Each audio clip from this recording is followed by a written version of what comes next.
So after being in the Amazon Influencer Program for 1 year, I wanted to gather my thoughts and make a video that I would have wanted to watch when I was first starting out. Things like whether or not the Amazon Influencer Program really is passive income, how much work is it going to take, how much money can you make, and then I just want to share some general tips that I've learned along the way, and then the current state of the Amazon Influencer Program now. Let's hop over here to my screen and we'll start off with what many of you are probably really interested in, and that's how much money I have earned throughout this last year of being in the Amazon Influencer Program. If you take a look here at this column here, column F, on this column, I've been tracking my 1 year worth of income. So for this program in total from February 2023 to February 2024, I've made $49,285 with 76 cents. Now, this is not tracking offsite income, so my affiliate links, and it's not tracking any of my money that I earned from working with brands. Brands will reach out to you through email, or they'll reach out to you through your social media DMs, offering you products. In exchange, you will get either some money, or you can also get bonus commission if you're going through Creator Connections. And we'll talk about that a little bit later. Right off the bat, if you were to see this starting out, that you can make $49,000 in 1 year by making review videos, that sounds pretty good. And you will see that early on, I actually really wasn't motivated, and this would have been helpful. And you can see when I first started in the month of February, now I was accepted in the last week of February, so I didn't have the full month, but I had added 18 videos. In March, I added 20 videos. In April, I added only 3 videos. So you can see the first 3 months were very, very slow for me. I really didn't take it seriously. And it wasn't until May and June, especially, when I really took the program seriously. And then that's when you really saw the commission boost. Because early on, if you're not trying in this program, you're really not going to make a lot of money, and especially if you're not trying and uploading consistently. So you can see that there is potential in this program. Now, as I'll get into here in just a little bit, the current state of the Amazon Influencer Program is completely different than what it was when I started last year. The amount of videos that I added during this time, they started compounding over time, and especially as we start going into June, July, August, September, all of these videos are still generating me income today. And that kind of brings into the question of whether or not this program truly is passive income. If you're not making any more videos, you're not going to get sales. Although that is partially true, and some of my best months have coincidentally been when I have been uploading. But at the same time, the current state of the program, it's Q1 that things are a little bit low. But you can see July was by far my best month. But you got to keep in mind, July was also a Prime Day. There was also a commission boost that Amazon was offering. So that really played into effect into the $10,000. But even then, when we come back to August, it wasn't a terrible month. $6,833, almost $7,000. The following 2 months, they were a little bit lower because Amazon was messing with carousels, and they do that a lot. This program has a lot of ups and downs is what I've learned. And the bad thing is that Amazon doesn't keep you up to date with when they're changing carousels, why they're changing carousels. You kind of work through it. And a lot of these things are talked about in Facebook groups. I actually have my own Facebook group. I'll have a link in the description. It's all about the Amazon Influencer Program and my Sortio X tool for Amazon Influencer Program. It's a Chrome extension. So if you guys want to check that out, we'll be in there chatting about anytime that there's a change or anytime Amazon's doing something crazy. Apart from that, you can see that although things were changing, $4,000 is nothing to complain about, especially when a lot of the videos that I was earning from, they were videos I made early on in the program during March, April, May, and even to this day in February, I'm still making money from some of those videos that I made early on. I just want to show you guys something here. So it is currently February 20th. I've only uploaded 1, 2, 3 videos. This one was rejected, so this one doesn't count. But you can see I've uploaded 3 videos. They were products that I received from Creator Connections, so they're really not driving a lot of sales.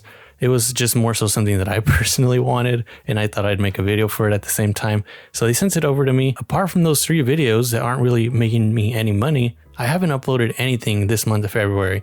And if we take a look here at this month so far, now this one is a little bit out of date here. This one should be $1,909 passively. Now this is what I would consider passive. I haven't uploaded any more videos, and even then I've generated $1,909. I'd say that's pretty good, but you also got to factor in that I've put in a lot of hard work into this program, especially early on in those months. From June to September, I made 866 videos. That's a lot of videos. But if you put in the effort, you look for ways to make money in the program, you look for ways to get your hands on products, the program will benefit you greatly. It may not be technically passive early on. As you compound the amount of videos you have, you can take a month off, kind of like what I'm doing here in February, where I've got only 3 videos uploaded, and yet I've made nearly $2,000 passively. The moment that it becomes passive, maybe 300, 500, 700, and going on, that's when you can see some passive income. But even then, you're not making really high edited videos, or you don't need to. Some people do. And it seems like right now, the program is kind of in a state where we're kind of unsure if it's moving into more quality type of videos, or if it's still in quantity of importance. So during this time here, it was very clear that Amazon was focused on a more quantity based. You were rewarded for the amount of videos you had over the quality. Now that it's becoming, I guess you can say, more competitive, it's going to be a little bit more competitive in the sense that maybe the quality videos are going to win out. Maybe higher quality thumbnails are going to win out. But at this time, I'm still making my normal one-shot videos on my iPhone, unedited, uncut, and I'm just using a screenshot from my video as my thumbnail. And that's still working. You might say it's not working because of how my graphs are kind of going downhill here.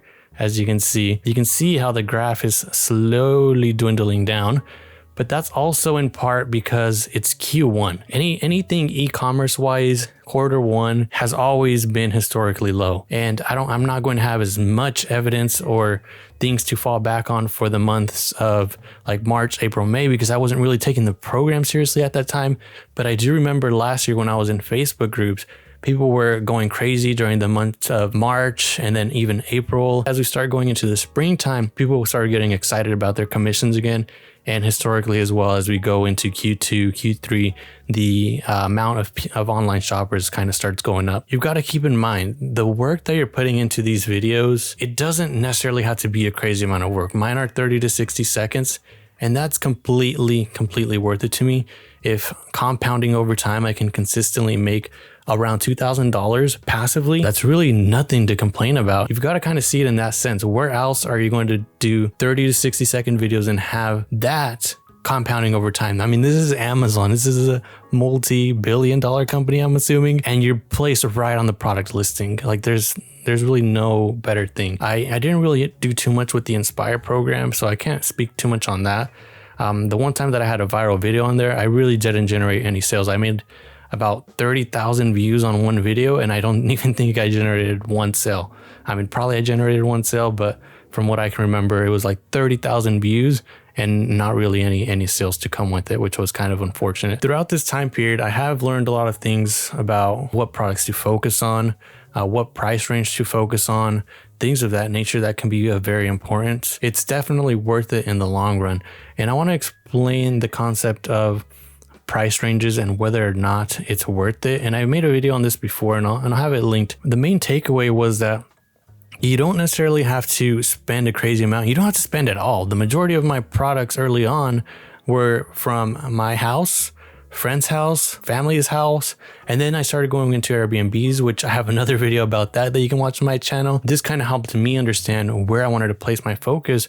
And one really important thing that I've learned is that one of the good price ranges to focus on is between $20 and $300. And although that's kind of a huge price range and it's kind of still up in the air on where exactly to focus on, you can see that between $300 and $200, that's kind of where a lot of the money is.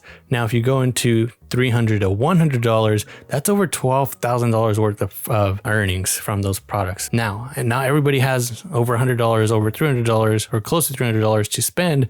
So I broke it down even further in that video. Even though these products were under $100 and some of them even in the $10, $20, $30 range, they still generated me a lot of money from February to December when I made this video. So you can see a really good price range for products is between $60 and $20. You can still generate a good amount of income.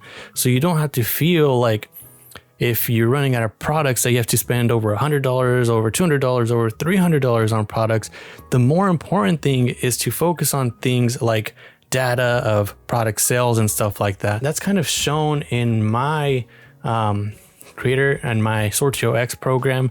So all of that is explained in there. You want to focus on trying to find products that are selling well, pay good commission, don't have a lot of competition. Having a program that shows you these things is really, really important so that you can maximize your earnings and kind of track what things are doing well for you. This program is a struggle sometimes because Amazon doesn't keep us up to date, but if you just work hard and you focus on making videos that help customers and help guide them to make a purchase, then you will reap a lot of benefits. So if you want to learn more about the program, I've got a ton of videos, but more specifically, I recommend that you guys watch this one here about whether or not you should focus on buying products, which ones to focus on at what price range.